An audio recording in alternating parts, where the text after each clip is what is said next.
Hi, so I'm here today with Sammy Cooper-Smith, Business Development Director at Rothesay, who's the UK's largest pensions insurer. Sammy's been involved with brokering some of the biggest deals that we've seen over the last 18 years. Sammy, over to you. Hi, Alan. Thanks very much for having me today. Looking forward to the conversation. Looking forward to open, honest conversation. Lots of questions. I guess back over to you.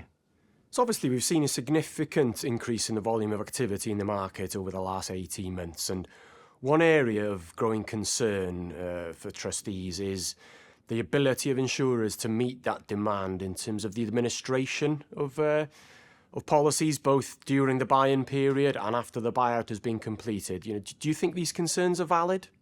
So the concerns are valid. Whether or not in reality the service is good or bad, the concern is valid. In the decision-making process, it should be more than just price.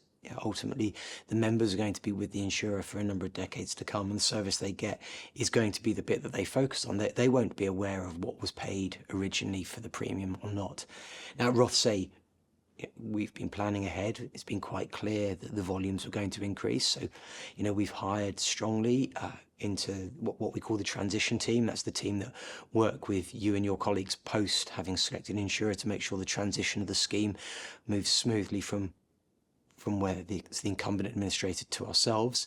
And then we've been working very hard with APDIA and Capita and WTW to plan ahead to make sure we've got enough resources to manage the administration requirements into the future. But yes, as you say, it's a valid concern, and ultimately, if you don't think you're going to get the service that the members deserve, then that should definitely be embedded in whether or not you transact with a given insurer.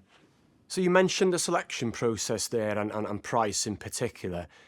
Is price always the dominant factor from what you've seen? Have you ever participated in a process where the cheapest price hasn't necessarily won the deal? Yeah, frequently. I guess the challenge comes down to really how you define cheapest. Yeah, so on any given transaction, it's £100 million. Is £10,000 the same price? Probably. Is 100 grand? Maybe. Is 2 million? But on 100 million, that's clearly a price differential.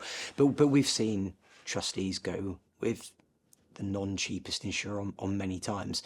I'm not sure we've seen it where it's a material difference in price. I would have thought for most conceivable differences, if you're going to have such a clear preference, trustees might have excluded the insurer up front. If there's something specific about the insurer which is a concern, it's unlikely that price talks, and that they probably would have excluded them up front. But for sure, we've seen trustees go with insurers who weren't the cheapest, and I'm aware that decisions have changed as a result of the presentations, and they've changed in the room based on the job that an insurer's done. So we've seen many participants come and go over the last 18 years, the likes of Paternoster, Synesis, Lucida, MetLife. And we're now seeing a new influx of companies joining the market over the last 6 months or so, the likes of Royal London and Utmost Life, and I know that Brookfield Asset Management have made their intentions as well. So, how do you think this influx of new entrants will impact the market? You're right, Alan. Over the years, we've seen people come and go all the time, and there are people coming into the market at the moment, and competition sometimes drives innovation, which will be good for the marketplace. I don't think we as a business shy away from competition. We, of course, have worked with schemes exclusively. I don't think it's necessary at all. I think, where you can get competition, that's good. I think we have a strong offering for pension schemes, but as do a number of our competitors. So I'm aware that some people go in the room and push for exclusivity quite quickly, quite early. I would encourage trustees, if they are thinking about going down that route, to talk to the insurers first to see what each insurer might be able to offer, because each scheme has its own unique characteristics and issues to deal with, and without speaking to all of us, it's hard. Now, having done that, it might be clear that you want to work with one insurer. It might become that actually there aren't that many choice in the marketplace. But exclusivity, I don't think, certainly in terms of the market space that we're in, which is north of 100 million, probably north of 500 million, it's unlikely that schemes are going exclusive straight away. As to the new entrants, it's hard. So there's obviously Utmost have announced and Royal London have announced, and there's noise about Brookfield, and I'm not sure with Brookfield we know quite yet what their target market's going to be, but the others, it seems to be towards the smaller end of the market, but that's going to increase capacity there, and whether people who used to target the smaller end now nudge up their appetite a little bit because competition's grown, and we'll see people participating where they didn't used to at the larger end. Time will tell, but it's certainly not something which causes us any concern. And time will tell. We've seen, as you gave a whole list of different insurers who've come and gone over time. Whether or not everyone who's active today is active, 2-3 years from now, only time will tell. Yeah, so no buying process is ever perfect, but what are the main obstacles and problems that you've come across in the deals that you've worked on? I think for us, probably the biggest frustration is lack of clear feedback on a process. Quoting is not a cheap or easy process. Now, obviously, we have a number of people in the team who are there to provide quotations. That's part of the function and service we provide the marketplace. But having put all of that time and effort in, getting clear feedback really helps us provide the best possible price and the best optimal solution to a scheme. So it's frustrating sometimes when you get absolutely nothing back in return. And even more frustrating is at the end of a process when the business is placed to still receive nothing. So you've received very little back in return for the outlay and the effort you've put in. Other than that, I think over time, anything where we've had specific frustrations or obstacles, as you've read them, the market's learned and things have adapted. So, we used to quote in processes where only the trustee was involved or only the company was involved, and those things would tend to fall over, and I don't think that exists anymore. Clear benefit specs, data presented in a clear manner, that's always, that has been a frustration in the past. That's got a lot better. Requirements on the asset side being very clear as to what schemes want from a price lock. Now, earlier on in the conversation you asked about, does price always win through? And I said no, but actually I should have mentioned price lock as being really important. We've seen processes where we have had a better offer on paper, and we've either won or lost it from a winning or losing position because of the quality of the price lock offering. And learning that along the way, that has been an obstacle or frustration, but you learn from the feedback the market gives you and you try and adapt your offer.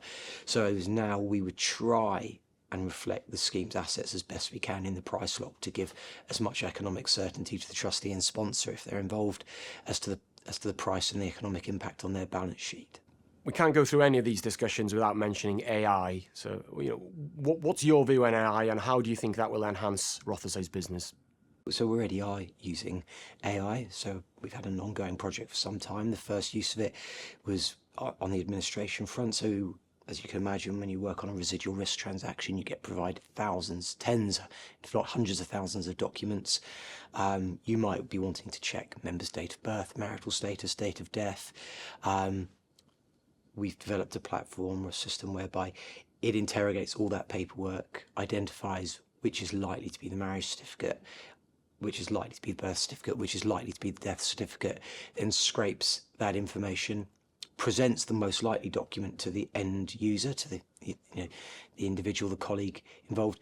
They open that first document, which the AI has identified as most likely to be birth certificate. It is the birth certificate, and therefore you have the information you need immediately, as opposed to someone having to laboriously click through one document after another to find the one thing you're looking for. Now, at some point, I think we'll develop that thinking to take on trustee rules and help us on the residual risk to understand exactly what the benefits of the scheme were. That will take another level of effort, and I'm sure will require quite a lot of checking in the early days to see the accuracy. Whether that proceeds to be something we use routinely, only time will tell. But AI should help us develop, I guess, more effective and quicker processes so that we can deliver more solutions to more pension schemes. Sammy, it's been great to talk to you. So we'll finish off with a chance for you to blow your trumpet for once. So looking back over your time in the industry, what one deal are you most proud of? I've actually been asked this question once before. It was actually internally got asked, and I'm going to give a cheat answer and say two actually. So obviously the Prudential transaction, just because of the scale of it, £12 billion and the time involved, beginning to end, it was about 10 weeks, and it was a huge accomplishment. But that's probably not the proudest one. The proudest one was actually in the summer of 2019, when we did 4 huge trades at the time. So we did a transaction, people with Telland, and then with National Grid, and with Allied Domecq, and with Asda. I don't think anyone in the marketplace expected us to write all 4. I don't think we internally expect us to write all 4, and we ended up transacting something of the order of 15, 16 billion pounds within, I think it was probably 8 or 9 weeks.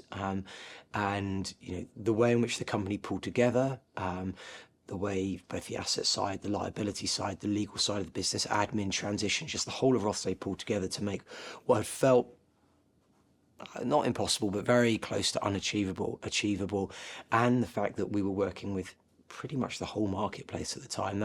That summer was a particular highlight. Yeah, and I'd love to come back and do this in a few years' time and say we found something to beat that. So only time will tell. Well, I asked you for 1 and you gave me 5, but I'm not going to hold that against you. So, Sammy, great having you here again, and looking forward to talking to you, catching up soon in the future. Yeah, thanks, Alid.